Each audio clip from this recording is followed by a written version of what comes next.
The morning sun cast long shadows through the tall windows of the downtown courthouse. Agent Maya Rodriguez adjusted her simple black blazer as she walked through the metal detectors. To everyone around her, she looked like any other person dealing with court business. Her jeans were neat but casual, her hair pulled back in a simple ponytail, and she carried just a small notebook and pen. Maya had been with the Secret Service for 8 years, but today she wasn't chasing down threats or protecting important people. Instead, she was doing something much more routine but equally important. Her job today was to check the security of this federal courthouse. It was the kind of work that happened behind the scenes, the kind most people never knew about. Every few months, federal agents would visit government buildings to see how safe they really were. They would look for weak spots, check if the security guards were doing their jobs properly, and make sure everything was running smoothly. Maya had done this dozens of times before at post offices, government offices, and courthouses just like this one. She found an empty seat in the back row of Judge William Carter's courtroom. The room smelled like old wood polish and had that serious feeling that courtrooms always have. About 20 people sat scattered across the wooden benches, most of them looking nervous or bored. Some were there for traffic tickets, others for small disputes that needed a judge to sort out. Maya opened her notebook and started writing down what she saw. The security camera in the corner hadn't moved in the 10 minutes she'd been watching it. That was problem number 1. The bailiff, a heavy-set man with gray hair, was reading something on his phone instead of watching the room. Problem number 2. Judge Carter was in his 60s with silver hair and the kind of stern face that made people sit up straight when he looked at them. He had been a judge for over 20 years and had a reputation for running his courtroom exactly the way he wanted. Some lawyers respected his no-nonsense approach. Others whispered that he could be difficult to deal with. The first case was a woman who had been caught speeding. She was clearly nervous, stumbling over her words as she tried to explain why she was going 15 miles over the limit. Judge Carter listened with a bored expression, occasionally tapping his pen on his desk. Maya made more notes about the layout of the room, the exits, and how easy it would be for someone with bad intentions to cause trouble. As Maya wrote, she noticed the judge's eyes drift toward her. She kept her head down and continued working. In her line of work, staying invisible was often the most important skill. The best security checks happened when no one knew they were being watched. The second case involved a man fighting a parking ticket. He argued loudly about how unfair the fine was, waving his hands around as he spoke. The bailiff looked up from his phone for the first time, but only for a moment. Maya noted that too. If someone really wanted to cause problems in this courtroom, they would have plenty of opportunities. Judge Carter seemed to grow more irritated with each case. His answers became shorter, his tone sharper. When an elderly man took too long explaining his situation, the judge cut him off mid-sentence. "I've heard enough," he said coldly. "Pay the fine and move on." Maya had seen judges like this before. Some of them forgot that the people in their courtrooms were real people with real problems. They got so used to the power that came with the black robes that they stopped seeing the human being sitting in front of them. The courthouse itself was beautiful in an old-fashioned way. High ceilings, marble floors, and wooden benches that had probably been there for decades. But Maya wasn't there to admire the architecture. She was looking for things that could go wrong. The emergency exits were clearly marked, which was good, but one of them was blocked by a cart full of cleaning supplies. She made another note. As the morning went on, more people came and went from the courtroom. Maya watched them all. Not because she suspected any of them of anything, but because understanding how people moved through the space was part of her job. She noticed that the metal detectors at the front entrance were working, but security was pretty relaxed. People walked through without taking off their shoes or emptying their pockets completely. The bailiff, whose name tag read Officer Thompson, seemed like a nice enough guy, but Maya could tell he was close to retirement. He moved slowly and seemed more interested in getting through the day than staying alert for potential problems. That wasn't necessarily his fault. Most days in a courthouse were routine and boring. But Maya's job was to prepare for the days that weren't routine. Judge Carter called a short break after hearing 6 cases. People stood up to stretch their legs, and some went outside to make phone calls or get some fresh air. Maya stayed in her seat, using the time to look around more carefully. She noticed that from where she sat, she could see both main exits and had a clear view of the judge's bench. During the break, she overheard two lawyers talking quietly near the front of the room. One of them was complaining about Judge Carter's attitude. "He's been getting worse lately," the lawyer said. "Last week he was so rude to this young mother that she started crying right there in front of everyone." The other lawyer nodded. "I heard about that. Someone really needs to talk to him about his people skills." Maya kept listening while pretending to read her notes. Complaints about a judge's behavior weren't really her department, but they were still worth noting. A judge who treated people poorly could create tension in the courtroom, and tension sometimes led to bigger problems. When the break ended, Judge Carter returned to his seat with the same stern expression he'd worn all morning. The next case involved a woman who had gotten a ticket for not having current registration on her car. She explained that she had been between jobs and couldn't afford to renew it right away, but had taken care of it as soon as she could. Maya watched the judge's face as the woman spoke. His expression didn't change, but she could see his impatience growing. When the woman finished explaining, he barely looked up from his papers before announcing the fine amount. No consideration for her circumstances, no acknowledgement of the fact that she had fixed the problem. Just business as usual. That's when Judge Carter's attention turned to Maya again. This time his gaze lingered longer than before.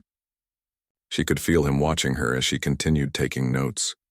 She had learned long ago not to let things like that bother her. Staying focused on the job was what mattered. The morning was still young, but Maya had already seen enough to know that this courthouse needed some improvements. The question was whether she would be able to complete her assessment without drawing more attention to herself. In her experience, the best security evaluations happened when no one even noticed she had been there. As the clock on the wall ticked past 10:30, Maya noticed Judge Carter glancing in her direction more frequently. She kept her focus on her notebook, carefully documenting everything she observed. The emergency lighting system had a bulb out near the back exit. The witness stand had a loose microphone that kept cutting in and out. Small things, but important when it came to security and safety. The next person to approach the bench was a college student who looked like he hadn't slept in days. His traffic violation was for running a red light at 3 in the morning. He stammered through his explanation about working late shifts to pay for school and being exhausted on his drive home. Judge Carter's response was swift and unsympathetic. "Being tired is not an excuse for breaking traffic laws, young man. If you can't handle driving safely, perhaps you shouldn't be driving at all." The fine was steep, and Maya could see the student's shoulder slump as he realized how much money he would have to come up with. Maya made a note about the interaction, not because it related to security, but because she was starting to see a pattern in how the judge treated people.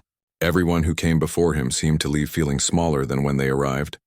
Her phone buzzed quietly in her pocket. It was a text from her partner, Agent Collins, who was checking the building's main security office. "Everything looks good down here. How's the courtroom?" Maya quickly typed back, "Still observing. We'll update later." As she put her phone away, Maya noticed Judge Carter had stopped what he was doing and was staring directly at her. The courtroom fell quiet for a moment as everyone followed his gaze. "Excuse me?" Judge Carter said loudly enough for everyone to hear. "Ma'am, in the back row." Maya looked up, keeping her expression neutral. "Yes, Your Honor?" "This is not a spectator sport.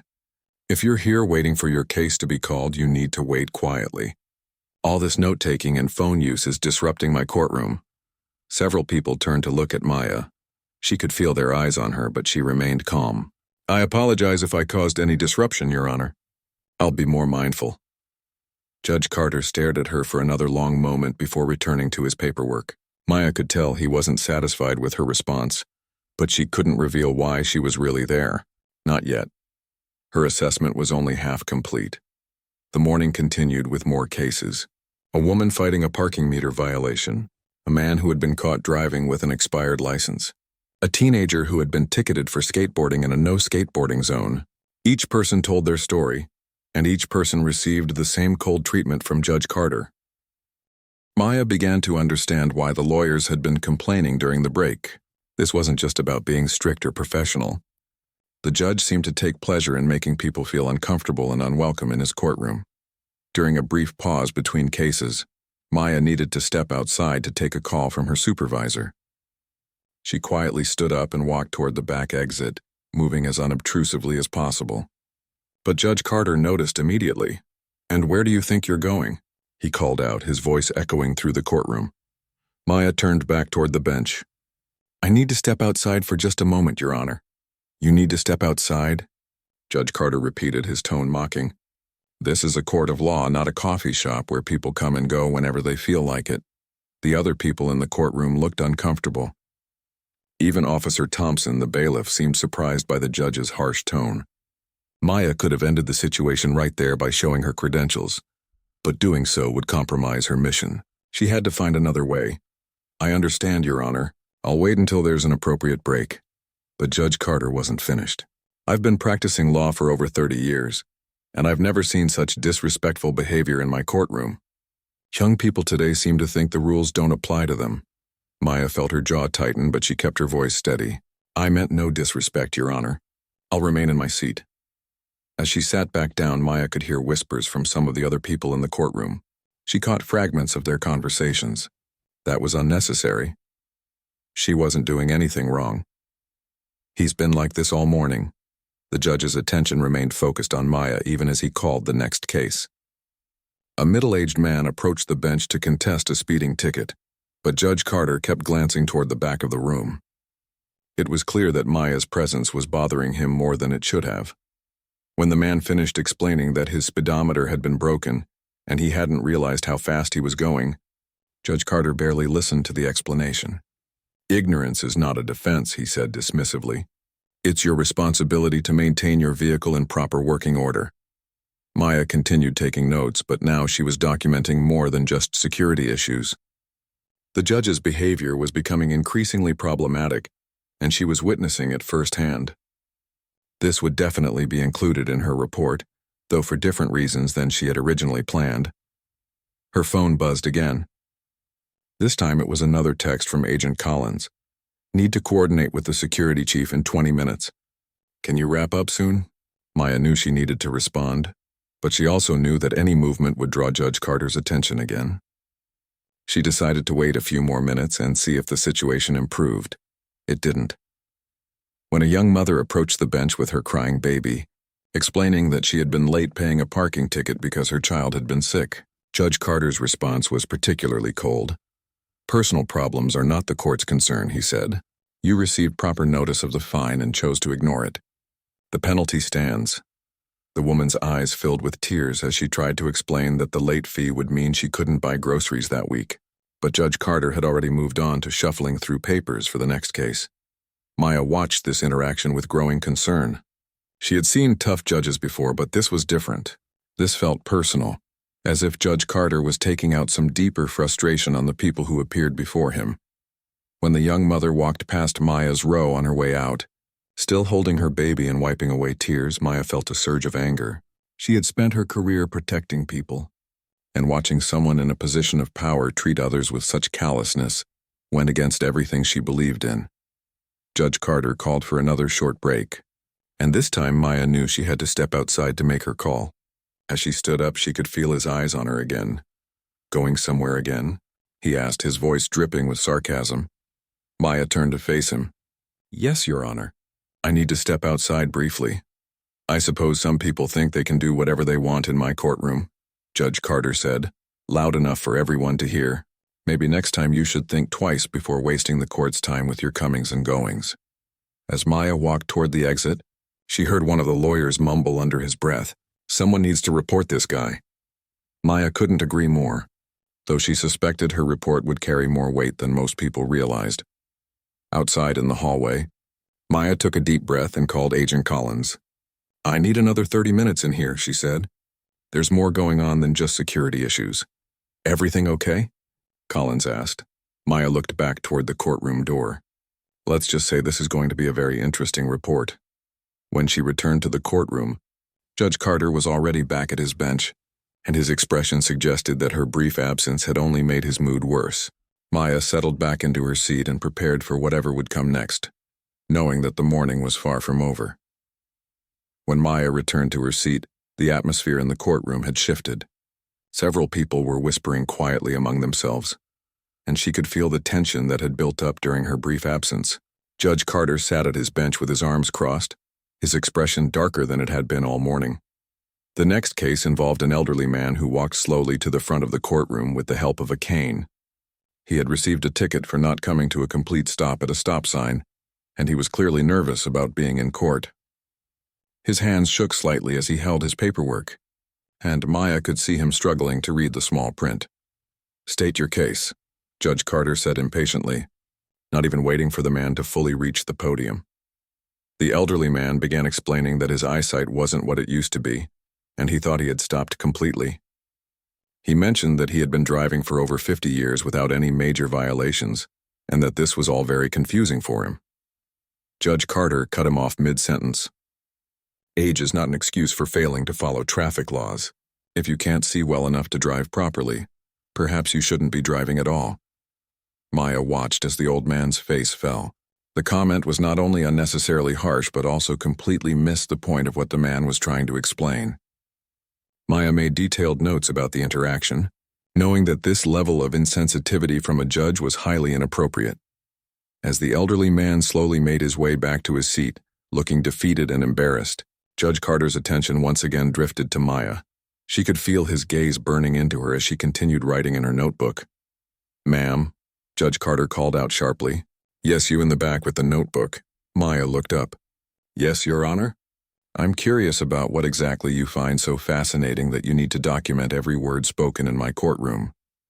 Are you a journalist? A law student? Or just someone with nothing better to do than waste my time?" The question hung in the air like a challenge.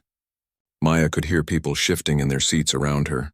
Even Officer Thompson looked up from his position near the wall, sensing that something was about to happen.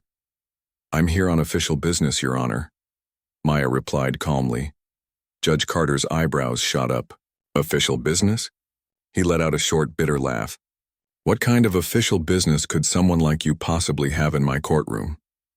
The phrase "someone like you" hit Maya like a slap. The judge's meaning was clear, even if he hadn't said it directly. She had encountered this kind of subtle discrimination before in her career, but rarely so openly displayed in such a public setting. Maya felt her jaw tighten, but she kept her voice level. "I prefer not to discuss the details in open court, Your Honor." "Oh, you prefer not to discuss it?" Judge Carter's voice was getting louder now and his face was flushing red. "Well, I prefer not to have my courtroom disrupted by people who think they're too important to follow basic rules of decorum." Several people in the courtroom were now staring openly at the exchange. Maya could see a few of them looking uncomfortable with the judge's behavior. One woman near the front was shaking her head in disapproval. "Your Honor, I assure you I'm not trying to cause any disruption," Maya said. "Not trying to cause disruption?" Judge Carter stood up from his chair, which made him appear even more imposing. "You've been coming and going as you please, making phone calls, scribbling in that notebook like you're writing a novel. And now you claim to be here on some mysterious official business that you're too good to explain." Maya realized that the situation was escalating beyond what she had expected. Judge Carter wasn't just having a bad day or being strict about courtroom rules. His behavior was becoming increasingly erratic and personal. "Perhaps," Judge Carter continued, his voice dripping with condescension, "you should learn some respect for this institution before you decide to grace us with your presence again. This is a court of law, not some community center where people can do whatever they want." The word stung because Maya had spent her entire adult life serving and protecting the very institutions that Judge Carter was lecturing her about respecting. She had taken bullets meant for government officials. She had worked countless hours to keep federal buildings safe. And now she was being lectured about respect by someone who clearly had no idea what real public service looked like. Maya could have ended the confrontation at any moment by revealing her identity, but doing so would compromise not just her current mission, but potentially other security assessments in the future. If judges knew that Secret Service agents might be sitting in their courtrooms observing them, it could change their behavior in ways that would make future evaluations less accurate. But staying silent was becoming increasingly difficult. Judge Carter was not just being rude to her. He was being rude to everyone who came before him. She had watched him dismiss valid concerns, ignore legitimate explanations, and treat people with a level of contempt that went far beyond professional sternness. "I can see that my presence is causing you concern, Your Honor," Maya said, choosing her words carefully. "I'm simply trying to do my job." "Your job?" Judge Carter laughed again, and this time it was even more mocking. And what job would that be? Professional note-taker? Courtroom critic? Or maybe you're one of those people who thinks they can come in here and tell me how to run my own courtroom. Maya felt her patience wearing thin. In all her years of service, she had dealt with difficult people, dangerous situations, and high-pressure environments. But there was something particularly infuriating about being talked down to by someone who was supposed to represent justice and fairness. I understand that you have concerns about my presence, Your Honor, Maya said. Perhaps we could discuss this privately during the next break. Oh, now you want a private discussion? Judge Carter's voice was getting even louder. First you want to disrupt my courtroom with your mysterious note-taking and phone calls, and now you want my personal time as well? The bailiff, Officer Thompson, had moved closer to the front of the courtroom. Maya could see that he was uncomfortable with how the situation was developing, but he seemed unsure about whether to intervene. Judge Carter wasn't finished. Let me make something very clear to you, young lady. I don't know who you think you are or what kind of attitude you brought into my courtroom today, but you will show proper respect while you're here. This is my courtroom and these are my rules. Maya felt something shift inside her. The judge had crossed a line from being merely rude to being openly disrespectful in a way that went beyond anything she should have to tolerate in the course of doing her job. Your Honor, she said, her voice still calm, but with a steel edge that hadn't been there before. I believe there may be some misunderstandings about why I'm here today. Misunderstandings? Judge Carter practically shouted. The only misunderstanding is your apparent belief that you can waltz into my courtroom and act like you own the place. The courtroom had gone completely silent now. Even the court reporter had stopped typing and was staring at the exchange with wide eyes.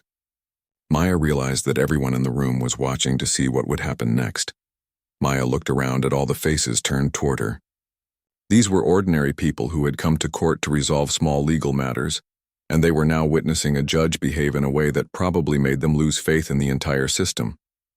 That realization made her decision easier. She reached into her jacket pocket, her movement deliberate and unmistakable. Judge Carter's eyes followed her hand, and for the first time that morning, she saw a flicker of uncertainty cross his face. Your Honor, Maya said quietly, I think it's time we cleared up these misunderstandings. Maya stood up slowly, her movement deliberate and controlled. Every eye in the courtroom was on her now, including Judge Carter's, though his expression had shifted from anger to something that looked like curiosity mixed with growing concern. She reached into her jacket pocket and pulled out a black leather wallet. The room was so quiet that the soft sound of the leather opening seemed to echo off the walls. Maya held up her credentials for everyone to see, the gold badge catching the light streaming through the tall courthouse windows. Your Honor, Maya said, her voice clear and steady. I am Special Agent Maya Rodriguez with the United States Secret Service. The silence that followed was deafening. Judge Carter's face went completely pale, all the angry red draining away in an instant. His mouth opened slightly, but no words came out. The transformation was so sudden and complete that it would have been almost funny if the situation weren't so serious. Maya continued, her voice professional but firm. I'm here today conducting a routine security assessment of this federal facility, which is standard protocol for all government buildings that house federal operations. Officer Thompson straightened up so quickly that he nearly knocked over a chair. The court reporter's fingers were frozen above her keyboard. Several people in the gallery started whispering to each other, but their voices were so low they sounded like a gentle breeze. Judge Carter finally found his voice, though it came out as little more than a croak. Agent Rodriguez, I had no idea. Of course you didn't, Your Honor, Maya replied. That's rather the point of an undercover security assessment. Maya could see the judge's mind racing, probably thinking back over everything he had said and done during the past 2 hours. His hands were visibly shaking now as he gripped the edge of his bench. I want to apologize, Judge Carter stammered. I sincerely apologize for my behavior. I didn't know you were a federal agent. Maya tilted her head slightly. Your Honor, with all due respect, should my profession matter? Should anyone have to show you a badge to be treated with basic courtesy and respect in your courtroom? The question hung in the air like a challenge. Maya could see people in the gallery nodding slightly, and she noticed that several of them were no longer looking nervous or intimidated. If anything, they seemed relieved that someone was finally standing up to the judge's behavior. Judge Carter's face flushed red again, but this time it was clearly embarrassment rather than anger. No, of course not. You're absolutely right. My behavior today has been inexcusable. Maya walked slowly toward the front of the courtroom, her credentials still visible in her hand. Your Honor, as part of my assessment, I've been observing not just the security measures of this facility, but the overall atmosphere and how people are treated here. She paused, letting her words sink in. I've watched you dismiss an elderly man's concerns about his vision. I've seen you bring a young mother to tears over a parking ticket. I've witnessed you treat every person who appeared before you today as if they were beneath your consideration. Judge Carter's shoulders sagged. The powerful, intimidating figure who had been ruling his courtroom with an iron fist just minutes earlier now looked small and defeated. Maya continued, her voice never rising but somehow filling the entire courtroom. A federal courthouse should be a place where all citizens feel they can receive fair treatment under the law. Instead, I've observed behavior that undermines public trust in our judicial system. The elderly man with the cane was nodding vigorously from his seat. The young mother with the baby had returned and was standing near the back door, listening intently. Even some of the lawyers who had been working quietly on their cases had stopped what they were doing to pay attention. Agent Rodriguez, Judge Carter said, his voice barely above a whisper. I don't know what to say. I've been under a lot of stress lately, but that's no excuse for how I've acted. Maya studied his face carefully. In her years of law enforcement, she had become good at reading people, at distinguishing between genuine remorse and someone just trying to get out of trouble. What she saw in Judge Carter's eyes looked like real shame, but she had also seen how quickly his mood could change. Your Honor, Maya said, my job today was supposed to be about checking door locks and security cameras. Instead, I've documented numerous instances of behavior that I believe warrant review by the appropriate oversight committees. Judge Carter's face went pale again. Oversight committees?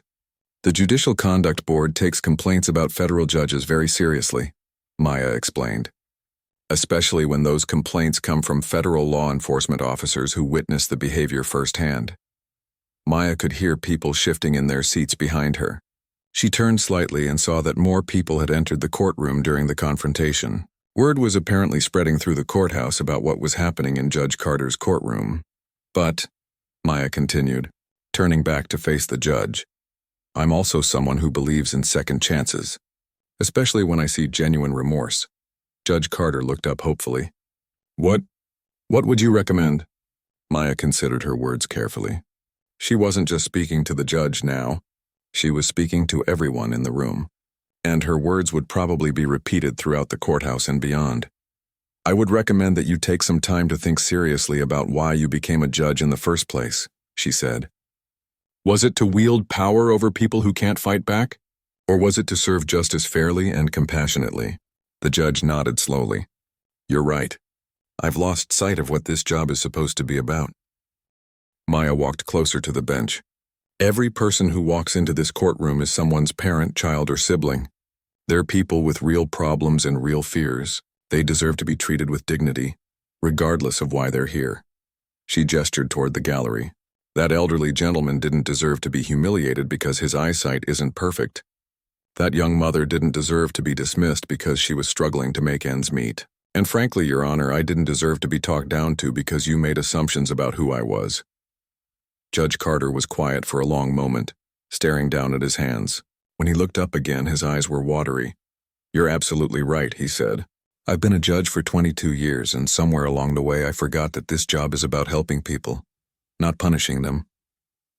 Maya nodded. It's not too late to remember, Your Honor. She looked around the courtroom one more time, making eye contact with several people in the gallery.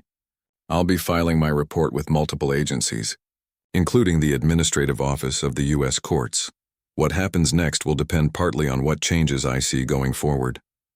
Judge Carter straightened up slightly. What can I do to make this right? Maya considered the question. She could see that everyone in the courtroom was waiting for her answer, and she realized that her response could influence not just Judge Carter's future behavior, but how everyone present thought about justice and accountability. Start with today, she said finally. Start with the people who are still here waiting for their cases to be heard. Show them the respect and consideration they deserve. And remember that being a judge isn't about being the most powerful person in the room. It's about being the most fair. The courtroom remained silent as Maya walked back toward her seat, but this time the silence felt different. It felt hopeful.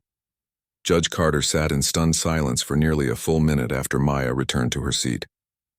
The courtroom remained eerily quiet, with everyone waiting to see what would happen next. Maya could see the judge's internal struggle playing out on his face as he grappled with the weight of what had just occurred. Finally, Judge Carter cleared his throat and spoke, his voice much softer than it had been all morning. "Before we continue with the remaining cases, I need to address something." He paused, looking out at the people scattered throughout the gallery. "My behavior this morning has been unacceptable," he began, his words measured and careful. "I have failed to treat the people in this courtroom with the respect and dignity that every citizen deserves. For that, I sincerely apologize." Maya watched as several people in the gallery exchanged glances. The elderly man with the cane sat up straighter in his seat. The young mother with the baby had moved closer to the front, and Maya could see hope flickering in her eyes. Judge Carter continued, "I became a judge because I believed in justice and fairness. Today I was reminded of what those words really mean. And I was reminded of it by someone who has dedicated her life to protecting the very institutions I have dishonored with my conduct." He looked directly at Maya. "Agent Rodriguez, thank you for holding me accountable. It couldn't have been easy to do what you did, but it was necessary." Maya nodded respectfully. "Your Honor, accountability is what makes our system work. But what matters now is what comes next." Judge Carter took a deep breath. "You're right. What matters is what comes next." He looked down at his docket. "I believe we have several more cases to hear today, and I intend to give each person the attention and respect they deserve."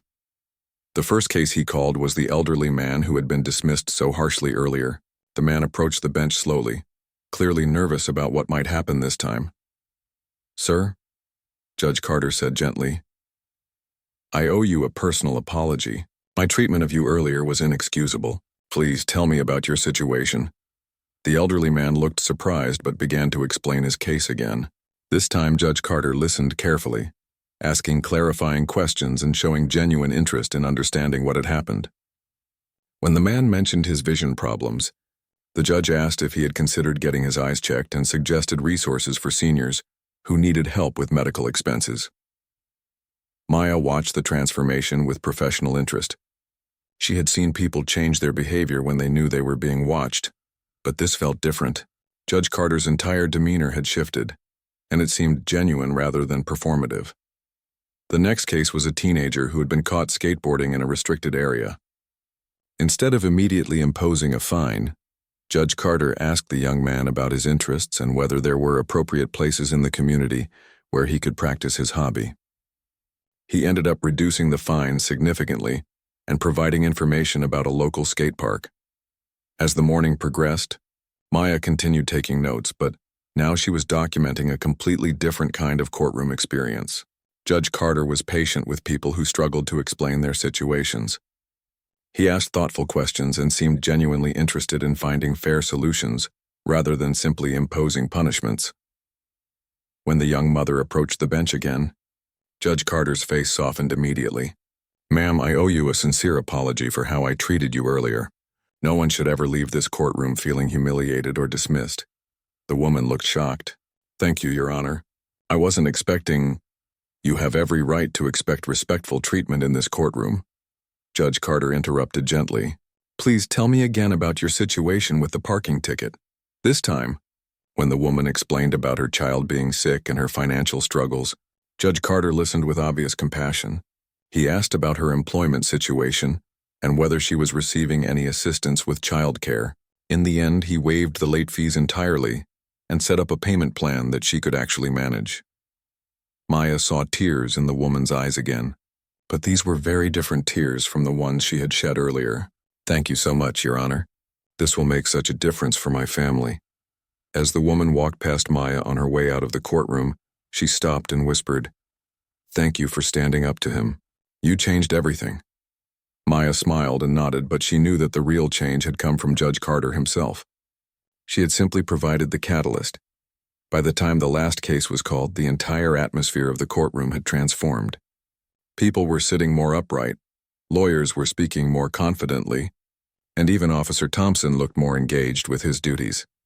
When court adjourned for the day, Judge Carter asked Maya to approach the bench.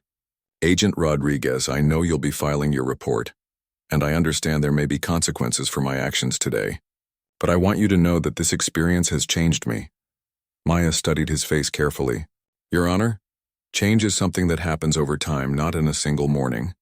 The real test will be how you treat people when there isn't a federal agent sitting in your courtroom." Judge Carter nodded. "You're absolutely right. But I give you my word that I will remember this day every time I put on these robes. I will remember that every person who comes before me deserves respect and fair treatment." "I hope that's true," Maya said, "because a lot of people depend on this court to treat them fairly." Over the following weeks, Maya completed her security assessment and filed her comprehensive report.